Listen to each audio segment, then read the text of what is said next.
অত্যন্ত কম সময়ের মধ্যে আজকের এই সভা আয়োজন করা হয়েছে। পরশু দিন আমি বলি যে আমি কাকদ্বীপে আসব, এবং আজকে 29 তারিখ, 27 তারিখ বলা হয়েছিল আগামীকাল নির্বাচনের শেষ দিন প্রচারের।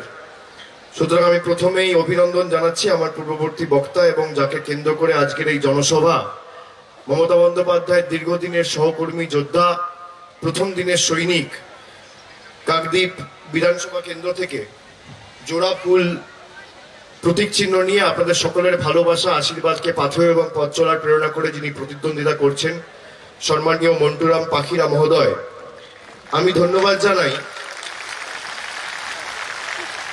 সম্মানীয় বিজয় কৃষ্ণ দাস সহ আমাদের মঞ্চে উপস্থিত রয়েছেন সত্যব্রত মাইতি, দেবব্রত মাইতি, মনোরঞ্জন ঘোড়া সহ পরিমল গিরি, শুভ্রাংশু কুমার, রীনা দাস, গৌরাঙ্গ পুরকায়েত, ইলিয়াস জমাদার, ইব্রাহিম সর্দার, বিশ্বনাথ বেরা, চন্দ্রশেখর চক্রবর্তী সহ কমলকান্ত ভূঁইয়া, দেবাশিস মণ্ডল, দেবকুমার দাস এবং তরুণ দাস, আমি সকলকে একযোগে আমার কৃতজ্ঞতা, অভিনন্দন এবং শ্রদ্ধা জ্ঞাপন করি, নমস্কার জানাই। আপনারা যারা সমবেত হয়েছেন এই কাঠ ফাটা রৌদ্র মাথায় নিয়ে, এখন প্রায় বেলা 4টে বাজতে চললো, 2 ঘন্টা আগে থেকে জমায়েত শুরু হয়েছে। আমি ছবি দেখছিলাম, আমার সহকর্মীরা ছবি পাঠিয়েছিল, 2টো 2:30 থেকে মানুষ আসা শুরু হয়েছে। এবং আপনারা আপনাদের বাড়ি থেকে আজকে হোলির দিন, কালকে আমাদের দোলযাত্রা গেছে, আপনাদের সকলকে দোল এবং হোলির শুভেচ্ছা বার্তা জানাই। আপনারা এই কাঠফাটা রৌদ্র মাথায় নিয়ে আজকে আমাদের সভা, আমাদের কর্মী সভায় এসে সশরীরে উপস্থিত হয়েছেন এবং ব্যাপক হারে মা বোনেদের উপস্থিতি প্রমাণ করছে যে আগামী দিন মমতা বন্দ্যোপাধ্যায়কে তৃতীয়বার মুখ্যমন্ত্রী করা শুধু সময়ের অপেক্ষা। আমি স্বামী বিবেকানন্দর কথায় বলি, মাতৃশক্তি, নারী শক্তি, যাদের সাথে মায়েরা থাকে, দিদিরা থাকে, বোনেরা থাকে, তাদেরকে কোনোদিন কোনো চক্রান্ত বা কুৎসা পরাজিত করতে পারে না। না জাগিলে ললনা এই বিশ্ব জাগে না। আমি ধন্যবাদ জানাই আমার মায়েদের, আমার বোনেদের, আমার দিদিদের, আমার ভাইয়েরা যারা উপস্থিত হয়েছেন, পিছনে দাঁড়িয়ে আছেন, হেলিপ্যাডে অনেক লোক দাঁড়িয়ে আছেন। এই মাইকের আওয়াজ যত দূর অব্দি যাচ্ছে, আমি সকলকে ধন্যবাদ জানাচ্ছি। আমি প্রত্যেকটা সভাতে বলি যে এই কাঠফাটা রৌদ্র, চৈত্রের রোদকে উপেক্ষা করে, এই গ্রীষ্মের কঠোর তাপদাহকে উপেক্ষা করে যারা সভায় আসে, তারা শুধুমাত্র মমতা বন্দ্যোপাধ্যায়ের প্রার্থীকে সমর্থন করতে আসে না বা রাজনৈতিক বক্তব্য শুনতে আসে না। তারা সিদ্ধান্ত নিয়ে আসে যে যতই কষ্ট হোক, হাজার বাধা বিপত্তি প্রতিকূলতা আসুক, আগামী 1 এপ্রিল ভোটটা তৃণমূল কংগ্রেসকে দেবো। তারা সিদ্ধান্ত নিয়ে আসে যে আর যাই হোক, এই জেলার মানুষ বহিরাগতদের কাছে মাথা নত করবে না। তারা সিদ্ধান্ত নিয়ে আসে যে বহিরাগত নয়, আগামী দিন বাংলার মেয়েকেই চাই। তারা সিদ্ধান্ত নিয়ে আসে যে আর যাই হোক, বাংলা কোনোদিন দিল্লির বশ্যতা স্বীকার করবে না। আমার মায়েরা, দিদিরা যারা আজকে সবাই উপস্থিত হয়েছে, আপনারা দেখুন, ভারতবর্ষে এতগুলো রাজ্য রয়েছে, একমাত্র রাজ্য আমাদের পশ্চিমবাংলা, একমাত্র দেশের মহিলা মুখ্যমন্ত্রী, তাকে উৎখাত করার জন্য আজকে বিজেপির সর্বভারতীয় নেতারা ডেলি প্যাসেঞ্জারি করা শুরু করে দিয়েছে। যখন এদের দরকার ছিল তখন কোনোদিন এদের টিকি খুঁজে পাওয়া যায়নি। আমফান কালে বলুন কেউ এসছে, কোভিড কালে কেউ এসছে, মমতা বন্দ্যোপাধ্যায় ছুটে এসছে, বলছে আমফানের টাকা তৃণমূল চুরি করেছে। বিজেপি বলছে আজকে বলুন 3 দিনের মধ্যে, 72 ঘন্টার মধ্যে আপনাদের অ্যাকাউন্টে টাকা কে দিয়েছে? মমতা বন্দ্যোপাধ্যায় দিয়েছে না কে দিয়েছে? কাউকে দেখেছেন? এই লকডাউন কালে, অপরিকল্পিত লকডাউনের কারণে ভারতবর্ষের পরিযায়ী শ্রমিক থেকে শুরু করে আমার ভাইয়েরা যারা অন্য রাজ্যে ছিল বা অন্য জেলায় ছিল, তারা আজকে বাড়ি ফিরতে পারেনি নরেন্দ্র মোদীর এই অপরিকল্পিত লকডাউনের কারণে। পাশে কেউ দাঁড়িয়েছে? আমরা কমিউনিটি কিচেন চালু করে মানুষের বাড়িতে বাড়িতে চাল, ডাল, খাবার পৌঁছে দিয়েছি। অভুক্ত মানুষের বাড়িতে খাদ্য পৌঁছে দিয়েছি। মানুষের বিপদে কে দাঁড়ায়, মানুষের প্রকৃত বন্ধু সেই হয়। মানুষ জানে আজকে লকডাউনে যাদের খুঁজে পাওয়া যায়নি, অনুবীক্ষণ যন্ত্র দিয়ে যাদেরকে দেখা যায়নি, আপনি বলুন তো 2019 সালে বিজেপির লোকেরা সভা করতে এসেছিল, নির্বাচন ছিল বলে। 19 মে মাস থেকে শুরু করে আজকে 21 মার্চ মাস প্রায় শেষ হতে চললো, 2 বছর সময়, 24 মাস। আপনি বলুন বিজেপির কটা সর্বভারতীয় নেতাকে আপনার পাশে এসে দাঁড়াতে দেখেছেন? কাউকে দেখেছেন? কাউকে দেখেছেন? ভারতবর্ষের প্রধানমন্ত্রী পা রেখেছে, ভারতবর্ষের স্বরাষ্ট্রমন্ত্রী পা রেখেছে, ভারতবর্ষের প্রতিরক্ষা মন্ত্রী পা রেখেছে।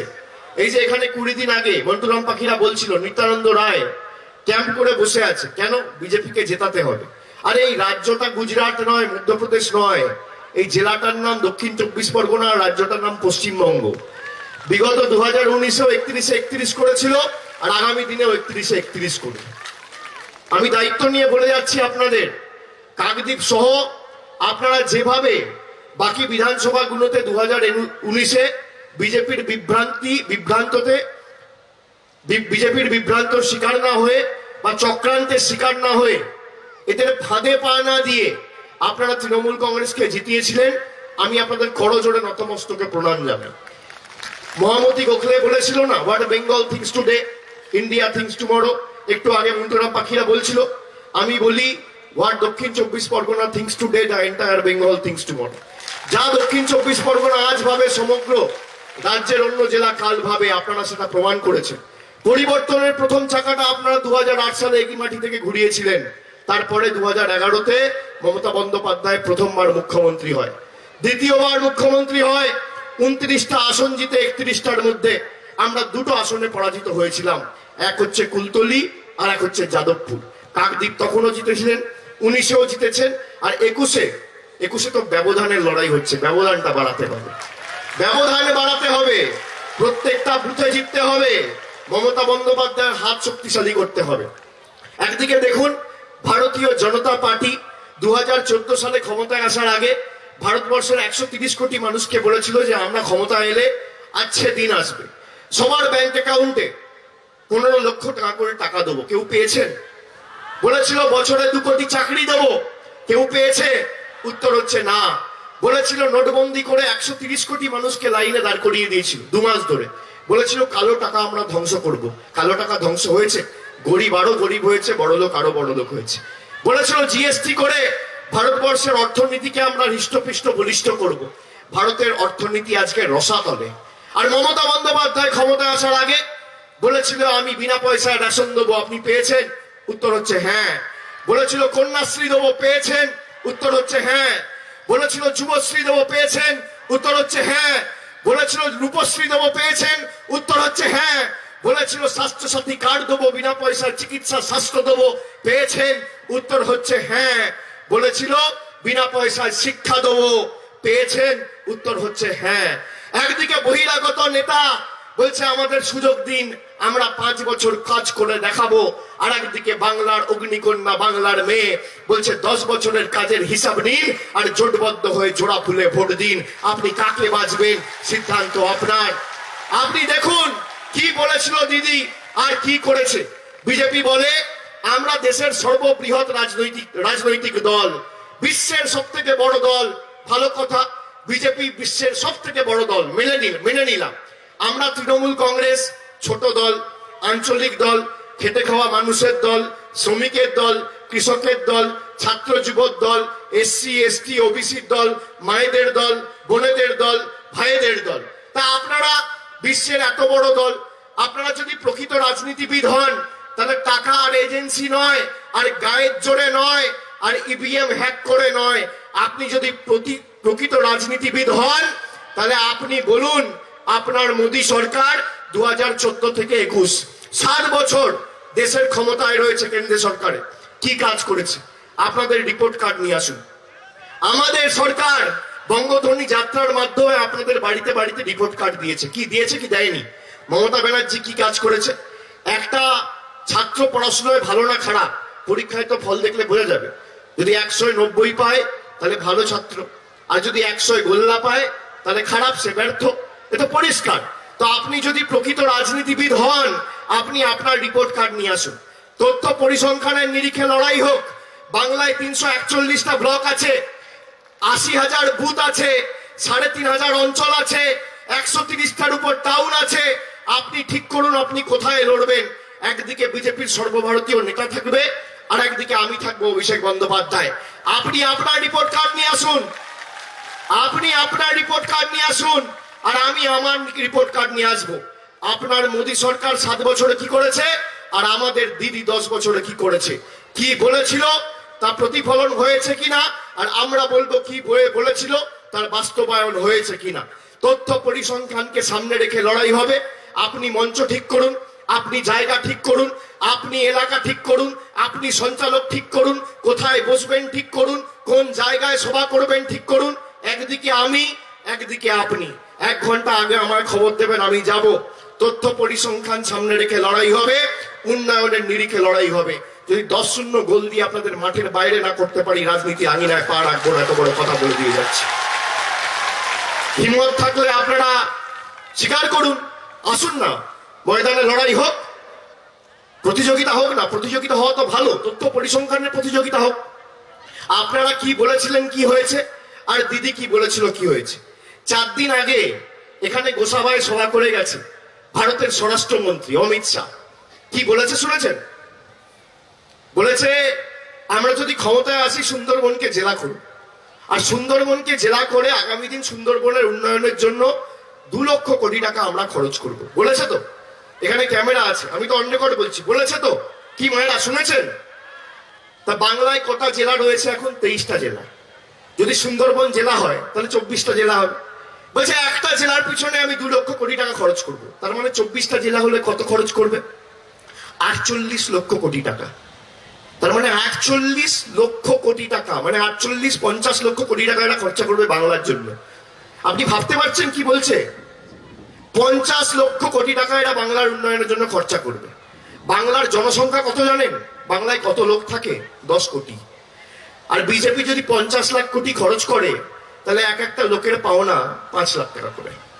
আমি এখানে ক্যামেরার সামনে দাঁড়িয়ে বলছি, অন রেকর্ড, ক্যামেরা আপনাদের সাক্ষী রেখে, সংবাদ মাধ্যমের ভাই বোনেদের সাক্ষী রেখে, 10 কোটি মানুষের অ্যাকাউন্টে 50 লাখ কোটি যদি এরা খরচা করে, তার মানে এক একটা মানুষকে 5 লাখ টাকা করে দেওয়া উচিত। আমি দাঁড়িয়ে বলছি, 10 দিন সময় দিচ্ছি স্বরাষ্ট্রমন্ত্রীকে, আপনি বাংলার যত মা ভাই বোনেরা আছে সবার অ্যাকাউন্টে 5 লাখ টাকা করে পাঠিয়ে দিন। তৃণমূল কংগ্রেস রাজনীতিকে প্রতিদ্বন্দ্বিতা করবে না নির্বাচনে। এত বড় কথা বলে দিয়ে যাচ্ছে। আপনি 10 দিন নিন, 15 দিন নিন, আপনি যত মা ভাই বোনেরা আছে সবার অ্যাকাউন্টে 5 লাখ টাকা করে পাঠিয়ে দিন। তৃণমূল কংগ্রেস দলটা নির্বাচনে প্রতিদ্বন্দ্বিতা করবে না।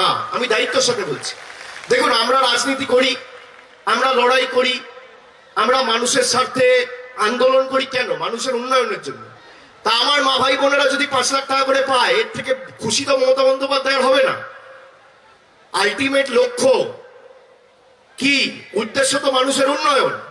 যদি 5 লাখ টাকা করে দেয়, আমাদের রাজনীতি করার দরকার কি আছে? দল থেকেও তো লাভ নেই। সব মানুষ যদি 5 লাখ টাকা করে পেয়ে যায়, তো আগামী 10 বছর চলে যাবে। আমাদের তো দরকার নেই রাজনীতি করে। এই টুপি কাকে পড়াচ্ছে?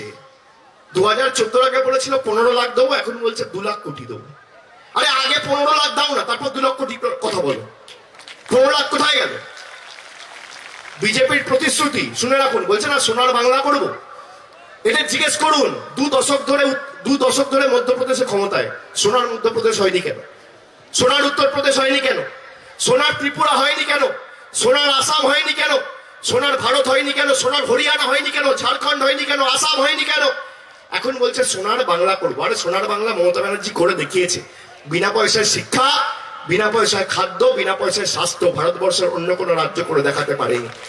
আপনাদের নিয়ন্ত্রণে বিজেপি বলুন না কটা রাজ্যে ক্ষমতায়? একটা রাজ্য বলতে পারবেন যেখানে বিনা পয়সায় স্বাস্থ্য দিচ্ছে, বিনা পয়সায় শিক্ষা দিচ্ছে, বিনা পয়সায় চিকিৎসা দিচ্ছে, বিনা পয়সায় রেশন দিচ্ছে? একটা রাজ্য বলতে পারবে না। আর মমতা বন্দ্যোপাধ্যায় যা বলে করে দেখায়। বিজেপির প্রতিশ্রুতি আর ইস্তাহার হচ্ছে অডিও ক্যাসেটের মতো, খালি চালাবেন, কানে শুনতে পাবেন, চোখে দেখতে পাবেন না। আর তৃণমূল কংগ্রেসের প্রতিশ্রুতি আর ইস্তাহার হচ্ছে হাই কোয়ালিটি ডিভিডি, আপনি শুনতেও পাবেন আর দেখতেও পাবেন। মমতা ব্যানার্জি যা বলে বাস্তবে তার প্রতিফলন রয়েছে। অক্ষরে অক্ষরে কাজ করে দেখায়। মমতা বন্দ্যোপাধ্যায় যা বলে ভেবে চিনতে বলে, আর যখন যা বলে সেটা করে দেখায়। এই দিলীপ ঘোষ বিজেপির রাজ্য সভাপতি বলছে মা দুর্গার তো 14 পুরুষকে কেউ চেনে না। আপনারা ক্ষমা করবেন এই রাজনৈতিক দলকে, যারা বাংলার মাটিতে দাঁড়িয়ে বহিরাগতদের নিয়ে এসে মা দুর্গাকে অপমান করে। মমতা বন্দ্যোপাধ্যায় কাপড় সম্পর্কে কি পড়বে কি না পড়বে সে নিয়ে অনভিপ্রেত মন্তব্য করছে। নিজের রুচির পরিচয় যারা আপনাদের সামনে তুলে ধরছে, এদেরকে ক্ষমা করবেন মায়েরা? আপনারা বলুন, আপনারা চান মমতা বন্দ্যোপাধ্যায় দিল্লির বস্ত্রতা স্বীকার করুক? আপনারা চান মমতা বন্দ্যোপাধ্যায় গুজরাটের নেতাদের কাছে আত্মসমর্পণ করুক? আপনারা চান মমতা বন্দ্যোপাধ্যায় বাংলার সম্মান দিল্লির কাছে গিয়ে বিক্রি করুক, বাংলার আবেগকে দিল্লির বুকে বিক্রি করুক? না আপনারা চান ভাড়া পায়ে লড়াই করে মমতা বন্দ্যোপাধ্যায় দিল্লির বুক থেকে বাংলার দাবি ছিনিয়ে এনে ভারতবর্ষের সভাস্থলে, ভারতবর্ষের আসনে মমতা বন্দ্যোপাধ্যায় বাংলাকে সর্বোচ্চ জায়গায় নিয়ে যান? কি চান? কি চান? আপনাকে সিদ্ধান্ত নিতে হবে। মাথায় রাখবেন, একদিকে ফাঁকা ভাষণ আর একদিকে থালা ভর্তি রেশন। আপনি কাকে নির্বাচিত করবেন সিদ্ধান্ত আপনার। একদিকে উন্নয়ন আর একদিকে অনাচার, একদিকে সাম্প্রদায়িক দাঙ্গা আর উস্কানি আর একদিকে অগ্রগতি, প্রগতি, শান্তি। আপনি কাকে নির্বাচিত করবেন? একদিকে বহিরাগত নেতা, একদিকে বাংলার মেয়ে। আপনি কাকে নির্বাচিত করবেন সিদ্ধান্ত আপনার। এই দিলীপ ঘোষ বলছিল না স্বাস্থ্যসাথী কার্ড হচ্ছে ভাওতা আর দুয়ারে সরকার হচ্ছে ভাওতা। আপনি দেখেছেন পরের দিন কি হয়েছে? দিলীপ ঘোষের বাড়ির দাদা আর বৌদি গিয়ে স্বাস্থ্যসাথী কার্ড করিয়ে বলছে মমতা ব্যানার্জি জিন্দাবাদ। এরা নাকি আয়ুষ্মান ভারত দেবে। এই যে বলছে না হাম আয়ুষ্মান ভারত দেগা। আপনি শুনে রাখুন, আপনাকে বলে যাচ্ছি, যা বলি বুক চিতিয়ে বলি, সামনাসামনি বলি, খোলাখুলি বলি। বিজেপির ক্ষমতা থাকলে, পরিসংখ্যান আর তথ্যের নিরিখে লড়াই করে ক্ষমতা রাখলে আমার বিরুদ্ধে কে সত্যি কথা বলছে কে মিথ্যে কথা বলছে প্রমাণ করবে। আর আমি মিথ্যা কথা বললে আইনানুগ ব্যবস্থা হোক, আমাকে জেলে ঢুকিয়ে দেখাও কে সত্যি কথা বলছে কে মিথ্যে কথা বলছে। আপনি শুনে রাখুন, আয়ুষ্মান ভারত এরা দিতে চেয়েছিল 10% লোককে। এই জেলায় প্রায় 1 কোটি মানুষ থাকে, 80 লক্ষর উপর মানুষ থাকে, মানে জেলায় 8 লক্ষ মানুষকে আয়ুষ্মান ভারত দিতে চেয়েছিল। বাংলার জনসংখ্যা 10 কোটি, এরা আয়ুষ্মান ভারতের পরিষেবা দিতে চেয়েছিল 1 কোটি লোককে। মমতা ব্যানার্জি বলেছে যে আমি যখন নির্বাচিত হয়েছি আমি 10% লোককে দিতে পারবো না, দিলে আমি 100% লোককে দেবো। আমি সিপিএম কে দেবো, আমি কংগ্রেসকে দেবো, আমি তৃণমূলকে দেবো, আমি বিজেপিকে দেবো, আমি নির্দলকে দেবো। আমি যখন নির্বাচিত হয়েছি আমার কোনো জাতি ধর্ম নেই, আমার একটাই ধর্ম, মানব ধর্ম। মমতা বন্দ্যোপাধ্যায় স্বাস্থ্যসাথী কার্ড শুরু করলো। কুচবিহার থেকে কাকদ্বীপ, উত্তরবঙ্গ থেকে দক্ষিণবঙ্গ, যত জেলা আছে সবাইকে স্বাস্থ্যসাথীর আওতায় নিয়ে এলো। আর আয়ুষ্মান ভারত আপনি শুনে রাখুন, আপনার মাথার উপর যদি পাকা ছাদ থাকে আপনি আয়ুষ্মান ভারত পাবেন না। আপনার পরিবারে যদি কারোর হাতে মোবাইল স্মার্টফোন থাকে আপনি আয়ুষ্মান ভারত পাবেন না। আপনার পরিবারের যদি কারোর মোটরসাইকেল বা স্কুটার থাকে আপনি আয়ুষ্মান ভারত পাবেন না। যদি বাড়িতে টিভি থাকে আয়ুষ্মান ভারত পাবেন না। ফ্রিজ থাকে আয়ুষ্মান ভারত পাবেন না। ছাদ পাকা হয় আয়ুষ্মান ভারত পাবেন না। আর মমতা ব্যানার্জির স্বাস্থ্যসাথী কিছু থাকলেও পাবেন আর কিছু না থাকলেও পাবেন। কুচবিহার থেকে কাকদ্বীপ, দার্জিলিং থেকে দেগঙ্গা, দক্ষিণ 24 পরগনা, উত্তর 24 পরগনা, হাওড়া, হুগলি, পুরুলিয়া, বাঁকুড়া, মেদিনীপুর, ঝাড়গ্রাম, দায়ে বায়ে, আগে সামনে পেছনে 8 থেকে 80, প্রবীণ নবীন, খেটে খাওয়া শ্রমিক, কৃষক, বয়োজ্যেষ্ঠ, ছোট মানুষ, যাকে দেখছেন মা, ভাই, বোন, ছাত্র, যুব, এসসি, এসটি, ওবিসি, বাংলার 10 কোটি জনগণ স্বাস্থ্যসাথীর আওতায়। আপনি কোনটা নেবেন, স্বাস্থ্যসাথী না আয়ুষ্মান ভারত? সিদ্ধান্ত আপনাকে নিতে হবে। কোনটা নেবেন? কোনটা নেবেন? হাত তুলে বলতে হবে। কি মায়েরা, কোনটা নেবেন? কোনটা নেবেন? আর শুনে রাখুন, স্বাস্থ্যসাথী কার্ডটা নারী ক্ষমতায়নের প্রতীক হিসেবে মমতা বন্দ্যোপাধ্যায় বাড়ির গৃহকর্ত্রীদের নামে করেছে, আপনাদের নামে করেছে। এটা তো যে কোনো একটা যুবকের নামে করতে পারত, বাড়ির একজন তরুণীর নামে বা যুবতীর নামে করতে পারত, বাড়ির কর্তার নামে করতে পারত, বা অন্য কারোর নামে করতে পারত। আপনাদের নামে করেছে কেন? বাড়ির গৃহকর্ত্রীদের নামে স্বাস্থ্যসাথী কার্ড করা হয়েছে। তার কারণ জানেন? মহিলাদের বিয়ে হয়ে যখন শ্বশুর বাড়ি যায় নিজের বাবা মাকে দেখার মতো লোক থাকে না। বাবা মা খেয়েছে কি না, ভালো আছে না মন্দ আছে, দুবেলা খোঁজ নেওয়ার মতো লোক থাকে না, জিজ্ঞেস করার মতো মা বাবাকে দেখার মতো লোক থাকে না। মমতা বন্দ্যোপাধ্যায় সেই জন্য স্বাস্থ্যসাথী কার্ড আপনাদের নামে নামাঙ্কিত করেছে, আপনাদের নামে কার্ড করেছে। স্বাস্থ্যসাথী কার্ড যদি আপনার নামে থাকে তাহলে শ্বশুর বাড়ির লোকও স্বাস্থ্যসাথীর আওতায় আর বাপের বাড়ির লোকও স্বাস্থ্যসাথীর আওতায়। এই যুগান্তকারী সিদ্ধান্ত ভারতবর্ষে করে কেউ দেখাতে পারে না। আর দিদি যা বলে দিদি তো করে দেখায়। আর এরা বলছে উন্নয়নের মডেল। উন্নয়নের মডেলের উদাহরণ কি?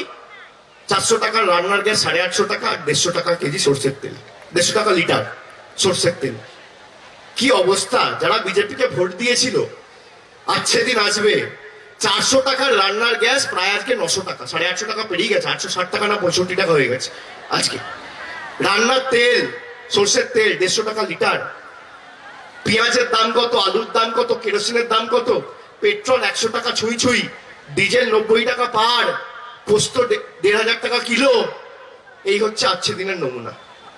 আর এদের উন্নয়ন, বিজেপির উন্নয়ন শুনবেন, বলছে না উন্নয়ন হবে। বিজেপির উন্নয়ন হচ্ছে কৃষক আত্মহত্যা, নারী নির্যাতন।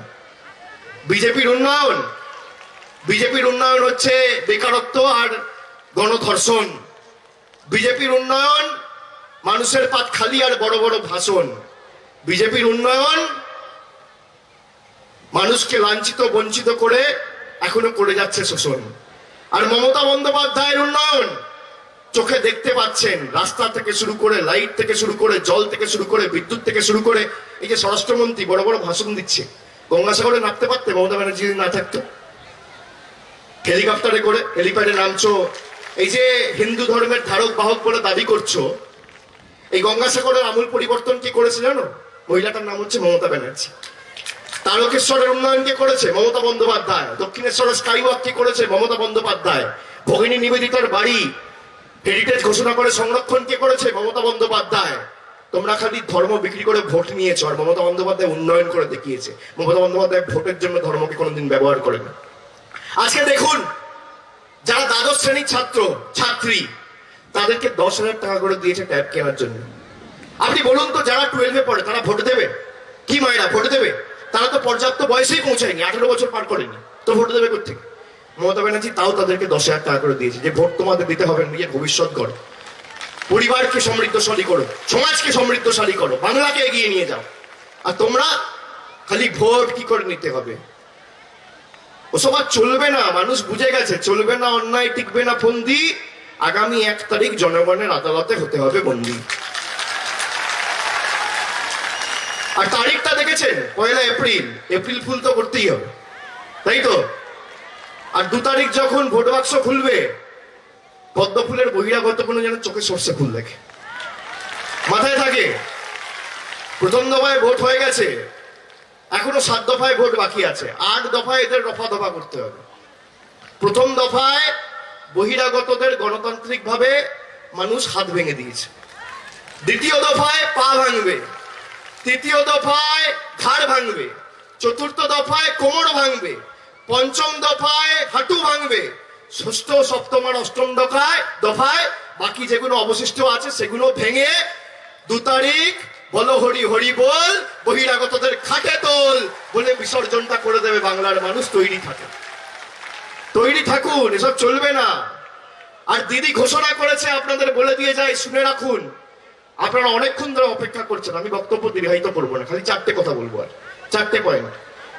17 তারিখ, 17ই মার্চ আমাদের মুখ্যমন্ত্রী, আমাদের সর্বজন শ্রদ্ধেয় নেত্রী মমতা বন্দ্যোপাধ্যায় ইস্তাহার প্রকাশ করেছে। বলেছে 2 তারিখ সরকার ক্ষমতায় আসার পর আগামী মাস থেকে আমি 10টা জিনিস করবো। আর মমতা ব্যানার্জি যা বলে করে দেখায়। 4টে পয়েন্ট খালি বলবো। ইস্তাহার ঘোষণা করার পর বিজেপির নেতা কর্মীদের ঘুম উড়ে গেছে, কারণ এরা তো ভালো করে জানে যে দিদি তো এক কথার মহিলা, যা বলে করে দেখায়। দিদি কি বলেছে শুনে রাখুন। দিদি বলেছে, আমার সরকার ক্ষমতায় আসার পর 1 জুন থেকে আমি শুরু করব student credit card. Student credit card কি? আমাদের সমাজে, আমাদের রাজ্যে অনেক কৃতি ছাত্রছাত্রী আছে, মেধাবী ছাত্রছাত্রী, যারা পড়াশোনা করতে চায়, কিন্তু মা বাবা পড়াশোনার দায়িত্ব নেবে না। মা বাবার কাছে পড়াশোনা চালানোর মতো অর্থ নেই, টাকা নেই। কেউ ডাক্তারি পড়তে চায়, কেউ ইঞ্জিনিয়ারিং পড়তে চায়, কেউ গ্র্যাজুয়েট হতে চায়, কিন্তু ভাবে যে আমার পড়াশোনার দায়িত্ব কে নেবে? মমতা ব্যানার্জি বলেছে যে বাবা, মা বাবার কাছে গিয়ে তোমাকে হাত পাততে হবে না, মা বাবার উপর অর্থনৈতিক বোঝ চাপাতে হবে না। আমার সরকার তোমাকে 400-500 সুদে 10 লক্ষ টাকার ক্রেডিট কার্ড আগামী 1 জুন থেকে করে দেবে।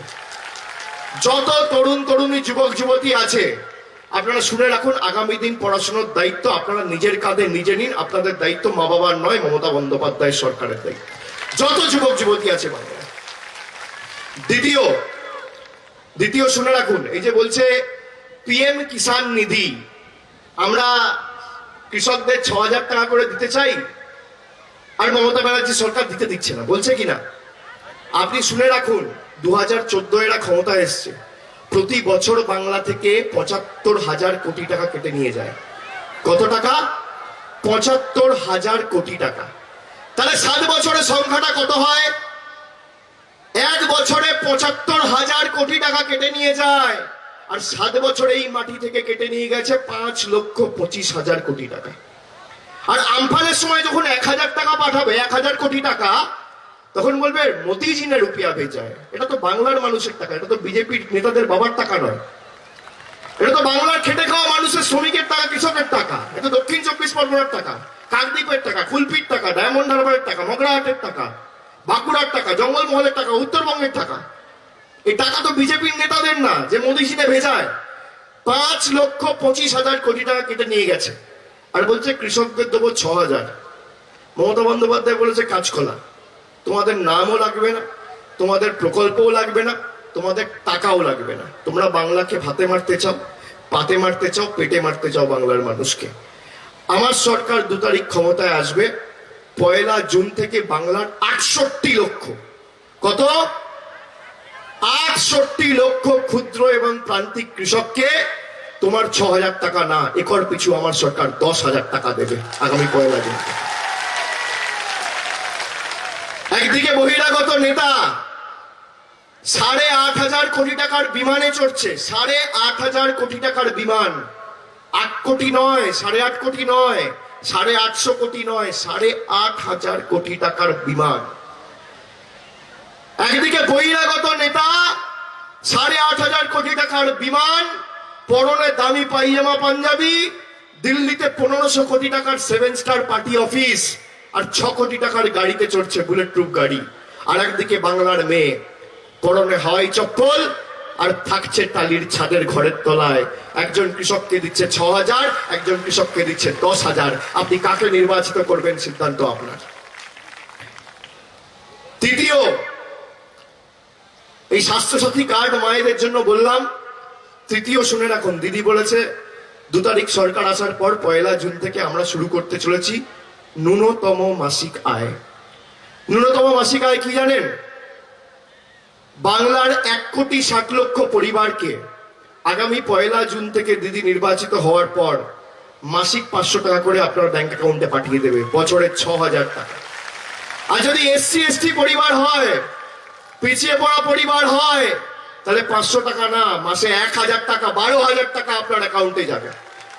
2 তারিখ দিদি নির্বাচিত হবে, আর 1 জুন থেকে আপনাদের অ্যাকাউন্টে ডাইরেক্ট দিল্লির কাছে হাত পাততে হবে না।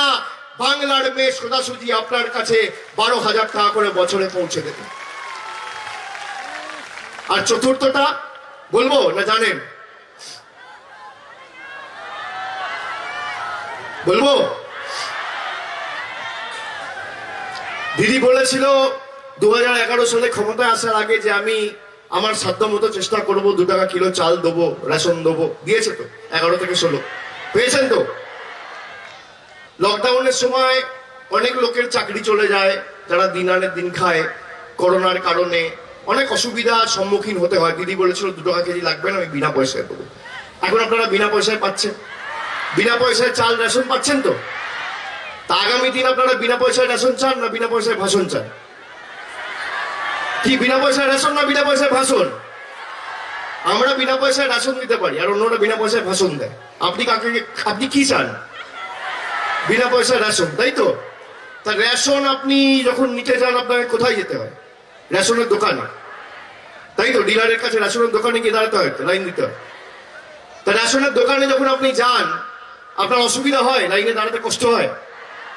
কষ্ট হয়? লাইনে দাঁড়িয়ে রোদের মধ্যে অসুবিধা হয়? দীর্ঘক্ষণ লাইনে দাঁড়ানো, বাড়ির সংসারে গুরুত্বপূর্ণ কাজ ফেলে অসুবিধা হয়? হয় কি হয় না? অসুবিধা হয়। ওই থলি নিয়ে, প্যাকেট নিয়ে দাঁড়াতে আত্মসম্মানে লাগে, বস্তা নিয়ে দাঁড়াতে আত্মসম্মানে লাগে, আত্ম অভিমানে লাগে, কষ্ট হয়? কষ্ট হয়? মমতা বন্দ্যোপাধ্যায় বলেছে সরকার 2 তারিখে প্রতিষ্ঠা হবে। 1 জুন থেকে ভারতবর্ষের মধ্যে প্রথম রেশনের দোকানও থাকবে না, রেশনের লাইনও থাকবে না। সরকার আপনার বাড়িতে রেশন পৌঁছে দেবে, দুয়ারে রেশন।